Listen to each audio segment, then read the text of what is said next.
Kamusta na nga po mga master at sa ngayon ay atin ang ipagpapatuloy na gisahin ang chapter 48 to 51 sa manga series ng Gachakuta. Kaya't atin na nga pong agarang umpisahan. Seryoso ngang nagtanong itong si Rudo para dito sa tumatayong leader ng mga Vandals kung nasaan sa kasalukuyan etong si Amo na wala namang nasambit na anumang kataga.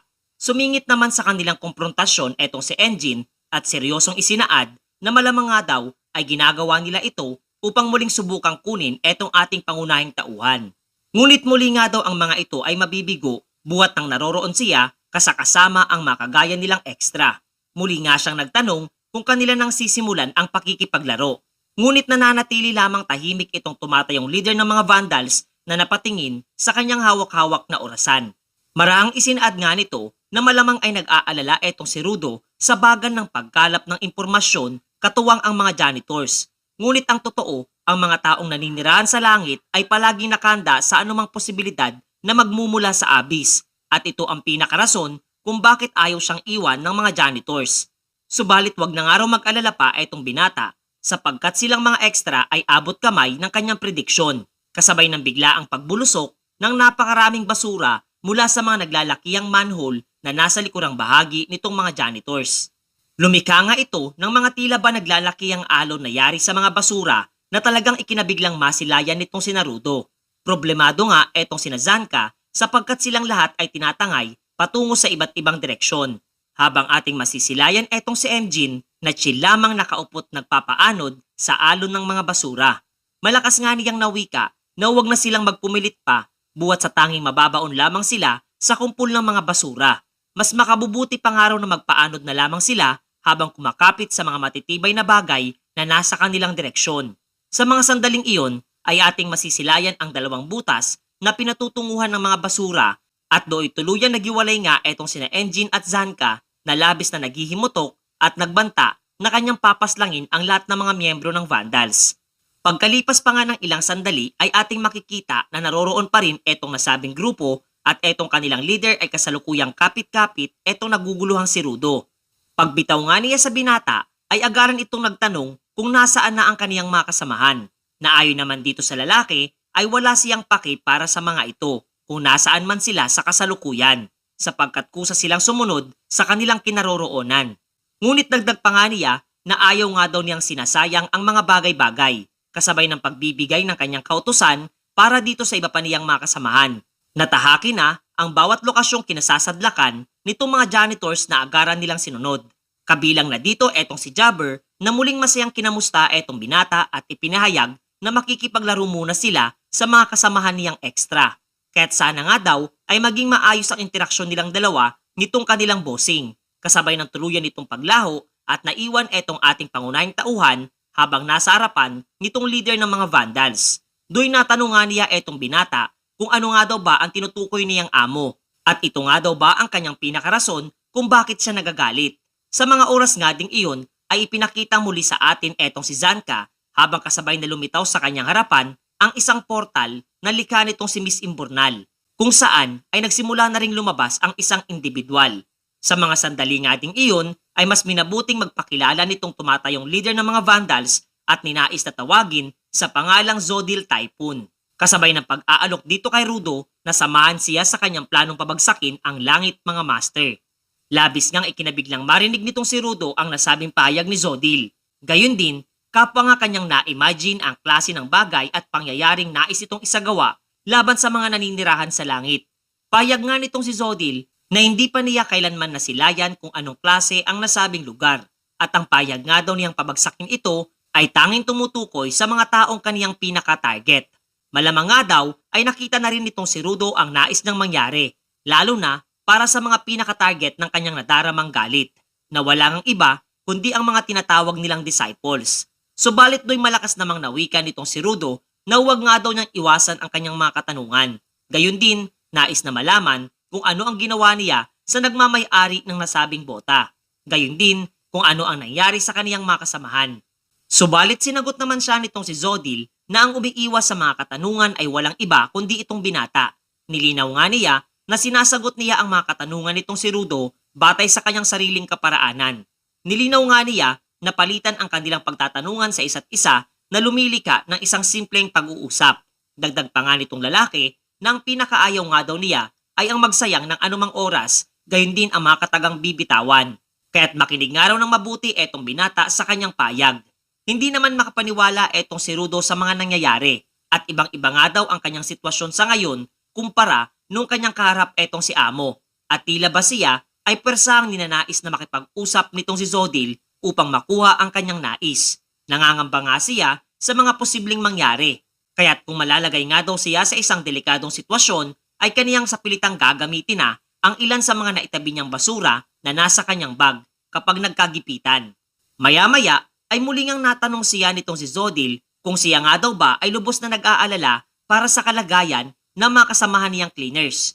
Gayon din kay Amo, kasabay ng paghahangad na malaman ang kanyang pinakarason kung bakit siya ay nagpasyang sumama sa grupo ng mga ito. Sinagot naman siya nitong si Rudo na dahil nga daw nais niyang muling makabalik sa langit at tutulungan siya ng mga ito na mangalap ng mga mahahalagang impormasyon.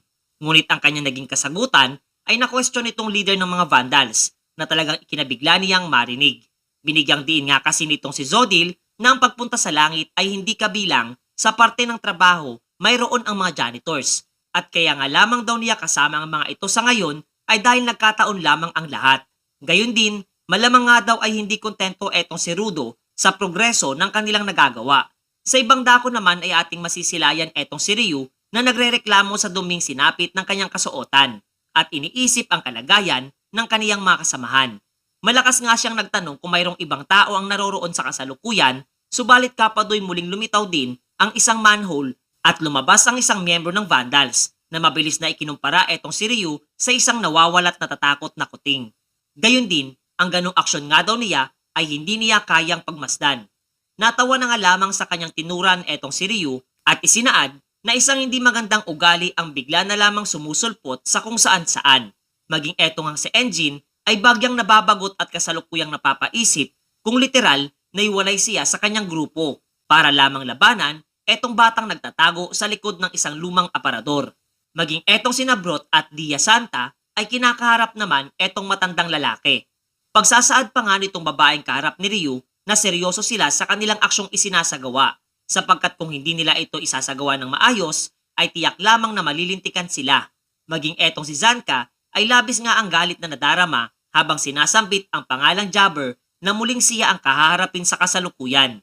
Agad nga silang dalawa ay inactivate ang kani-kanilang mga jinky at ninais ng simulan ang muling nilang pagtutuos kontra sa isa't isa mga master.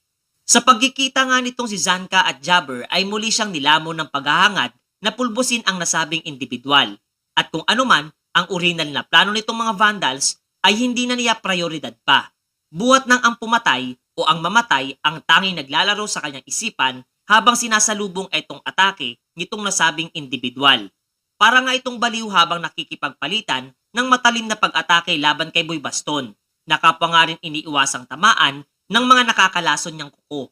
Tuloy-tuloy nga lamang ang kanilang manghang nasagupaan habang mula sa kanilang gilid na bahagi ay makikita ang kakaibang kumukulong likido na agad pumukaw sa atensyon nitong si Jabber at kaniyang nagmamadaling tinahak. Sa tindi nga ng kanyang kuryosidad ay idinampi pa nga niya ang kanyang balat na agarang nagdulot ng matinding sakit. Naguluhan naman etong si Zanka sa mga pinaggagawa nitong kanyang katunggali hanggang sa ilang sandali pa nga ang lumipas at tuluyan na rin naging kalmante etong si Jabber na ngayon nga ay iba na ang kaanyuan ng kanyang jinky. Ito nga daw ay dulot ng panibagong kakaibang substance na kanyang hinawakan na siyang nagtataglay ng panibagong klase ng lason na nasa kanyang mga kuko. Pagkatapos ay natanong nga niya etong si Zanka kung gaano katagal pa niya magagawang maiwasan ang mga tilamsik na kanyang iwinawasiwas na lason patungo sa kanyang direksyon. Sa mga oras nga ding iyon ay ipinakita sa atin etong si Gita na bagyang nadidismaya buhat nang wala ngang sino man ang tinatahak ang kanyang kinaroroonan hanggang sa makarinig nga siya ng mahinang kaluskos na dulot pala nitong ipis na nasa isang imburnal. Tuwang-tuwa nga siya habang kapwa naman ipinakita din etong si Ryu na takot sa ganong insekto na kasalukuyang malapit sa kaniya. Nagpalusot nga ito na nabigla lamang siya kaya ganon ang kanyang naging reaksyon na hindi naman bumenta dito sa babaeng kanyang kaharap na na-question pa nga ang kanyang pagkilos buhat nang sa dumi ng klase ng trabaho mayroon ang mga janitors ay ganito pa siya kaarte. Nadidismaya nga daw siya sa kanyang nakikita. Ngunit sinagot naman siya nitong si Ryu na kung siya ay takot sa ipis, ay mayroon nga rin di umano silang miyembro na talagang napatakbo sa takot dahil sa dumi ng taong patungo sa kaniya. Ito nga ay si Zanka na ngayon ay makikitang nakatayo pa rin habang bagyang tinatamaan ng tilamsik ng laso ni Jabber sa kanyang pagmumukha. Napahanga naman ito sa kanyang nagawang pag-iwas na ayon pa nga kay Boy Baston na mas okay ng tamaan ng kanyang mga pag-atake kumpara sa tamaan ng umuulan na tae.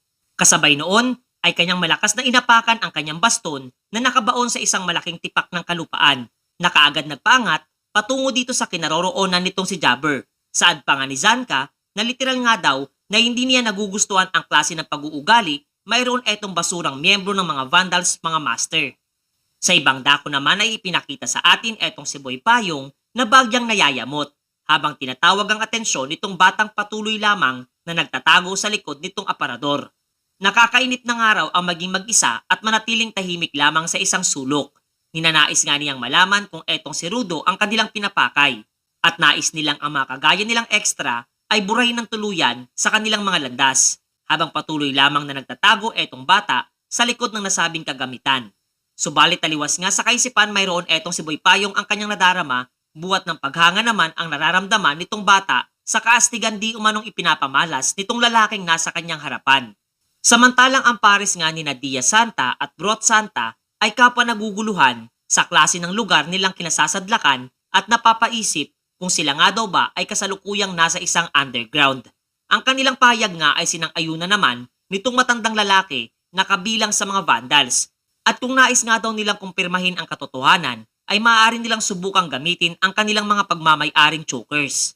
Sa ibang dako naman, ay sinusubukan na nga itong gamitin itong si Ryu na bagyang nadidismaya buhat sa hindi niya magawang gumawa ng koneksyon sa iba pa nilang mga kasamahan. At malamang nga daw ay nasa isang underground sila sa kasalukuyan. Nagsalita naman doon itong babaeng kanyang karap at seryosong isinaad na ang kautosan nitong si Zodil ay isang batas. Dagdag pa nga niya na kung mayroon nga daw ibang taong mapapasama maliban kay Rudo ay kinakailangan nilang idispatcha ang mga ito kasabay ng pagpapakilala bilang si Nelde Amozo para dito sa aniya ay kuting na kanyang kaharap. Nagpakilala nga rin sa kanya etong si Ryu kasabay ng pagsasaad na huwag nga raw niya siyang ituring bilang isang kuting. Ngunit wala namang paki sa kanya naging payag etong si Nelde at nagbabala pa nga na kung hindi magseseryoso etong si Ryu ay tiyak na uli na ang lahat para sa kanyang mga kasamahan. Do'y mas minabuti na nga nitong dalaga na i-activate ang kanyang gunting na Jinky at nais na agarang simulan ang kanilang sagupaan. Mabilis nga niyang inatake ang kinaroroonan nitong si Nelde na matagumpay na nakaiwas sa talim nitong dambuhalang gunting. Gayon din sa mabilis na pagsara nito. Pagkalayo nga niya ay agad niyang napuna ang talim na tinataglay nitong gunting ni Ryu na dapat niyang pakaiwasan. Hinaplos nga niya ang mahabang hibla ng kanyang buhok gamit ang maliit na suklay na ayon pa kay Ryu ay malamang na ito nga daw ang kanyang Jinky. Dagdag pa nga nitong dalaga na hindi magandang pares ang gunting at buhok sa isang duelo. Kung kaya't huwag nga raw sanang sasama ang kalooban nitong si Nelde kung kaniya itong tuluyang puputulin, kasabay ng muli niyang pag-atake. Pagkatapos ay muling ipinakita sa atin etong si Zanka habang pinagmamasdan ang tipak ng kalupaan na kanyang itinapon sa direksyon nitong si Jabber. Maraan nga siyang lumapit patungo dito habang isinasaad na imposibleng dahil lamang doon ay agad na siyang mapapaslang. Wala nga daw siyang anumang rason upang ipagpatuloy ang kanyang pagtago kaya't dapat na siyang lumabas. Subalit lumipas pa nga ang ilang sandali at literal na talagang walang anumang pagkilos na nagaganap sa ilalim nitong kumpol ng lupa. Kaya't napapaisip nga etong si Zanka kung sadyang napaslang niya etong kanyang katunggali hanggang sa napatingin nga siya sa isang sulok at do'y napuna ang pagsisimula ng paggalaw nito. Kasabay ng muling paglabas nito si Jabber na lubos niyang ikinabiglang masilayan. Buhat ng muli ay nagtataglay na naman ito ng panibagong kaanyuan ng talim na ayon pa nga sa kanyang katunggali ay eto nga raw ang original na anyo ng kanyang Jinky. Lubos na hindi makapaniwala etong si Zanka, buhat ng mukhang hindi pa talaga ginagamit nitong si Jabber ang buong lakas niyang tinataglay, na sa ngayon nga ay kapwa hinihiling dito kay Boy Baston na ipakita na rin nito ang buong lakas at abilidad mayroon ang isang kagaya niya. Sapagkat naniniwala nga daw siyang kapwa hindi pa rin ito seryoso sa pakikipaglaban at imposibleng ang pagwasiwas lamang ng kanyang baston ang kanyang kakayahan. Habang sa mga sandali nga ring iyon ay ipinakita sa atin etong si Nelde na marahang sinusuklayan ang kanyang buhok habang etong si Ryu ay nakandusay na sa lapag mga master.